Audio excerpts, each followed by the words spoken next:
Sebelum adanya kemerdekaan, Indonesia pernah didatangi oleh berbagai bangsa barat yang berdampak besar pada sejarah terbentuknya negara Indonesia.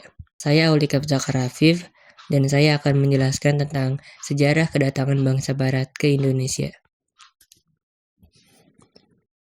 Tidak akan ada peristiwa yang besar tanpa alasan yang kuat, dan berikut adalah beberapa faktor pendorong yang membuat bangsa barat datang ke Indonesia.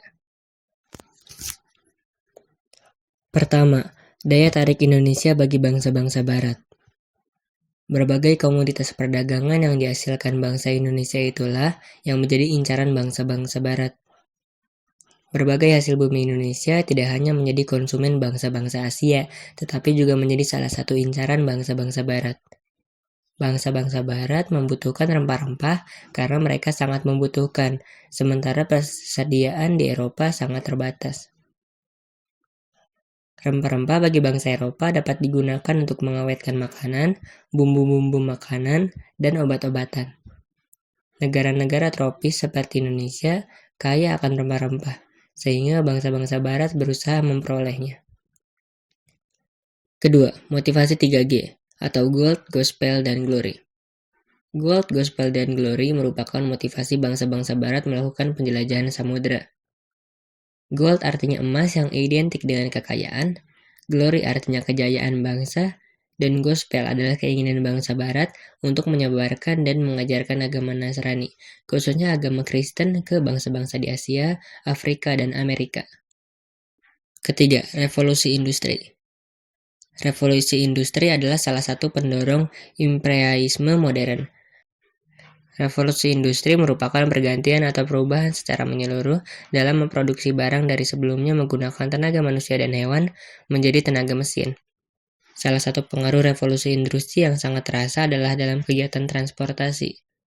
Penemuan mesin uap yang dijadikan mesin penggerak perahu merupakan teknologi terbaru pada masa tersebut. Selain penemuan mesin uap, revolusi industri didukung berbagai penemuan lain, seperti kompas, mesin pemintal, dan sebagainya. Penemuan tersebut memicu bangsa-bangsa barat untuk melakukan berbagai petualangan. Berikut adalah kedatangan bangsa barat ke Indonesia. Pertama, Portugis. Penjajahan Portugis diawali dari Alfonso de Albuquerque yang menyerang Malaka dan berhasil menguasainya pada tahun 1511. Malaka saat itu diperkirakan memiliki banyak kekayaan berupa rempah-rempah.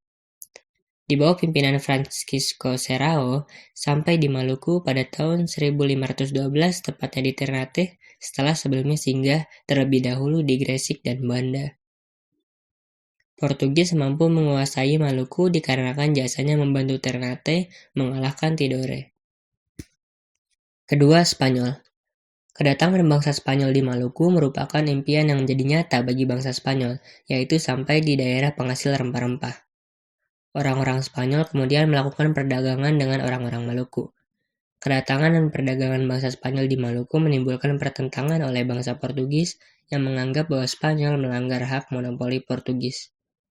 Selanjutnya terjadi persaingan dagang antara Portugis dan Spanyol yang kemudian diselesaikan dengan Perjanjian Zaragoza pada tahun 1529.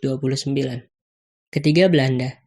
Perkembangan penjajahan Belanda di Indonesia diawali dari pendirian VOC. VOC dibentuk pada Maret 1602 karena adanya persaingan dagang antara sesama kongsi dagang Belanda.